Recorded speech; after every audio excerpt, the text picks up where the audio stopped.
Hey, how's it going, guys? Hope you're all doing well. In today's video, I wanted to go over 5 things I wish I knew before investing with the Robinhood app. Let's get right into the video.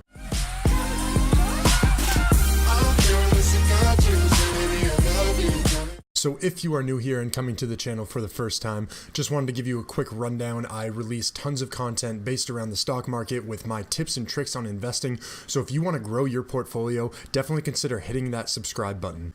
But anyways, as many of you already know, Robinhood is my favorite investing app, and I wanted to cover 5 things I wish I knew before investing with the app. So jumping onto the app and right into the video, I wanted to start by saying that I wish that I had a deep dive into the platform to see what it could do for me as a new investor, just investing for the first time.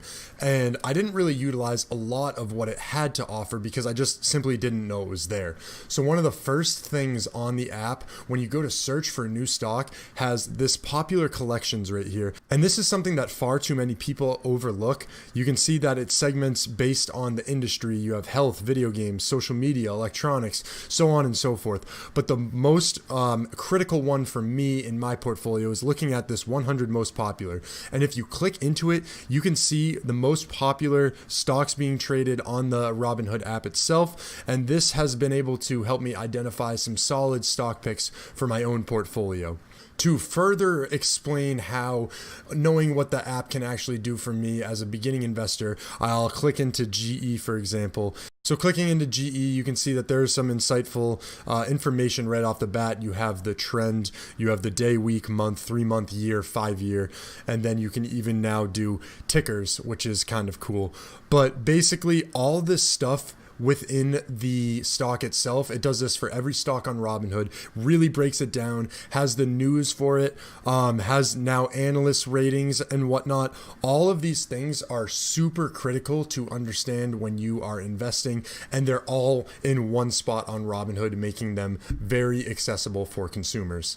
Now, the second thing that I wish that I knew has to do directly with how you actually buy and sell stocks. When you actually go to buy a stock, there are different order types that you can do. So you see in the top right, you can click order types and you can do market, limit, stop loss, and stop limit. And understanding what these mean and how they work for you is super critical. So if you do a market buy, you're just going to be buying the stock at whatever price it currently is at market value. So if the stock is extremely volatile and you want to get in at a certain price point, it might actually affect what price you get in. And this could, negatively impact your portfolio significantly. Now you can also do limit prices where you can see that the current price for GE is $10.11. Say I didn't want to buy in unless it was $10.05. I would do this here. I'd hit continue, and then you can set a time frame for how long, and you won't buy that stock unless it's set at that price. Now you can do the same thing when you sell it. So if you're selling a volatile stock, I use the limit sell all the time to make sure that I get the gains that I want exactly. Now, just playing off that same information, setting up stop losses is critical to save your portfolio in some situations. And that is something, just as a beginning investor, I didn't even know you could do within the app. I know that's pretty basic and everyone should know how to do that, but that's definitely something as a beginner getting into investments, a lot of people don't actually catch on to. Now, if you're coming on to Robinhood for the first time and haven't really looked into it, the third thing that I would recommend is understand the day trade settings and really make sure that you don't hit those 3 day trades, because if you do, you get marked as a patent day trader and you won't be able to day trade for an extended period of time. And that really hurts you because you're not able to stop losses quickly if you need to, or make any other plays during a single day. So you really want to ration how you use your day trades. What I typically do is save one for each kind of day. I try and have one Monday, Wednesday, and Friday, and just in case, I'll be able to use the one from Friday early on and save something if I needed to. But really planning out and making sure that you don't hit those is also key to using the Robinhood app. Now, the next thing that I wish I knew has to do with taxes, and a lot of you might think getting into Robinhood you won't have to keep track of your taxes with your gains and whatnot, but you can see that within the Robinhood platform you actually have tax documents. If you just clicked into it on the bottom of this list, it would bring you to your tax documents, and then you can use those to file for your taxes as well.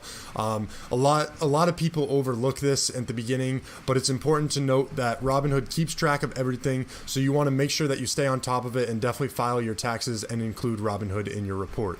Now, the last thing that I wish I knew about before I had started using the app was the referral program, because I could have gotten somebody a free stock. Now, unfortunately, this referral program wasn't around when I had first started using the app, so I didn't have the opportunity to take advantage of it. But if you're new to the app, you definitely do. If you haven't signed up yet, I would highly recommend figuring out a referral link that you can use. If you don't have friends already using the app, you could surely use mine. My referral code is robinhood.com/DaltonL1. And what this is going to allow you to do is get yourself a free stock as well as me a free stock.